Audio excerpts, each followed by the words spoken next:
It's great. Tonight, as we start to dry out from the rain and the snow, potholes have already started forming on roadways all across the region. Our Jordan James takes a look at what's being done right now to fix them here in Nashville. With snow clearing out, It's not good. Mother Nature's impact is felt. When you hit one, you know. On roadways across Nashville with the emergence of potholes. It's a constant battle. You can't drive a car that has low-profile tires because you will blow them out.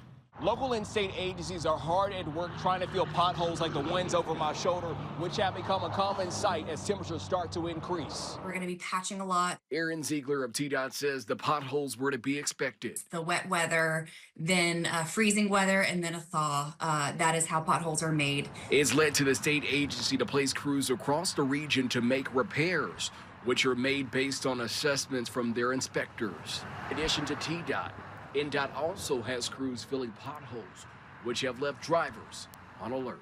I don't want to ruin my tires and whatnot, so I'll be dodging them like Mario Kart. And if you come across a pothole, it's recommended that you file a report with NDOT or TDOT so it's on the radar in order to get it repaired. Reporting here in Nashville, Jordan James, WSMU4.